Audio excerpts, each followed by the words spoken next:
रविवार के दिन स्त्री सहवास तथा तिल का तेल खाना और लगाना निषिद्ध है। ब्रह्मपुराण ब्रह्मखंड। रविवार के दिन मसूर की दाल, अदरक और लाल रंग का साग नहीं खाना चाहिए। ब्रह्मपुराण श्री कृष्ण खंड। रविवार के दिन कांसे के पात्र में भोजन नहीं करना चाहिए। ब्रह्मपुराण श्री कृष्ण खंड।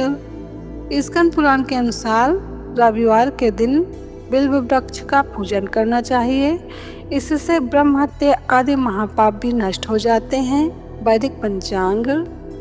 माघ शुक्ल सप्तमी 4 फरवरी 2025 मंगलवार को माघ शुक्ल सप्तमी है।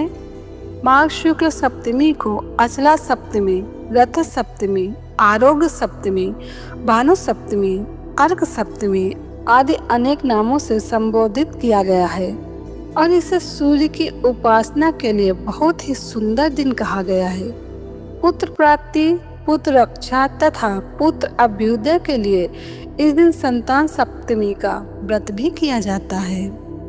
स्कंद पुराण के अनुसार भगवान सूर्य जिस तिथि को पहले रथ पर आरूढ़ हुए वो ब्राह्मणों द्वारा माघ मास की सप्तमी बताई गई है, जिसे रथ सप्तमी कहते हैं। उस तिथि को दिया हुआ दान और किया हुआ यज्ञ सब अक्षय माना जाता है। वो सब प्रकार की दरिद्रता को दूर करने वाला और भगवान सूर्य की प्रसन्नता का साधन बताया गया है। भविष्य पुराण के अनुसार सप्तमी तिथि को भगवान सूर्य का आविर्भाव हुआ था। ये अंड के साथ उत्पन्न हुए और अंड में रहते हुए ही उन्होंने बुद्धि प्राप्त की। बहुत दिनों तक अंड में रहने के कारण ये मार्तंड के नाम से प्रसिद्ध हुए। भविष्य पुराण के अनुसार ही सूर्य को अपनी भार्या उत्तर कुरु में सप्तमी तिथि के दिन प्राप्त हुई। उन्हें दिव्य रूप सप्तमी तिथि को ही मिला तथा संतानें भी इसी तिथि को प्राप्त हुई। अतः सप्तमी तिथि भगवान सूर्य को अतिशय प्रिय है। भविष्य पुराण भगवान श्री कृष्ण कहते हैं, राजन, शुक्ल पक्ष की सप्तमी तिथि को यदि आदित्यवार यानी कि रविवार हो तो उसे विजय सप्तमी कहते हैं। वो सभी पापों का विनाश करने वाली है। उस दिन किया हुआ स्नान, दान, जप, होम तथा उपवास आदि कर्म अनंत फलदायक होता है।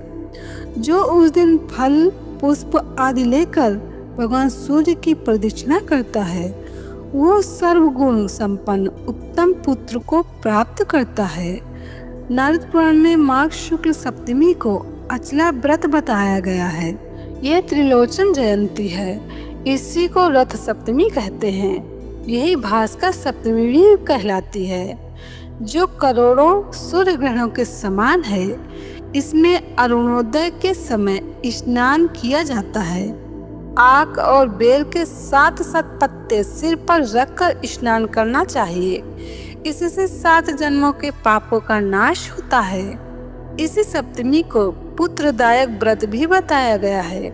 स्वयं भगवान सूर्य जी ने कहा है, जो माघ शुक्ल सप्तमी को विधि पूर्वक मेरी पूजा करेगा उस पर अधिक संतुष्ट होकर मैं अपने अंश से उसका पुत्र होऊंगा। इसलिए उस दिन इंद्रिय संयम पूर्वक दिन रात उपवास करें और दूसरे दिन होम करके ब्राह्मणों को दही, भात, दूध और खीर आदि भोजन करावें। अग्नि पुराण में अग्निदेव कहते हैं, माघ मास के शुक्ल पक्ष की सप्तमी तिथि को अष्टदल अथवा 12 दल कमल का निर्माण करके उसमें भगवान सूर्य का पूजन करना चाहिए। इससे मनुष्य शोक रहित हो जाता है। माघ शुक्ल सप्तमी सूर्य ग्रहण के तुल्य होती है। सूर्योदय के समय इसमें स्नान का महाफल होता है। नारद पुराण के अनुसार और चंद्रिका में भी विष्णु जी ने लिखा है, माघ शुक्ल सप्तमी यदि अरुणोदय के समय प्रयाग में प्राप्त हो जाए तो कोटि सूर्य ग्रहणों के तुल्य होती है। मदन रत्न में भविष्योत्तर पुराण का कथन है कि माघ मास की शुक्ल पक्ष सप्तमी कोटि सूर्य के बराबर है। उसमें सूर्य स्नान, दान, अर्घ से आयु आरोग्य संपन्न करते हैं।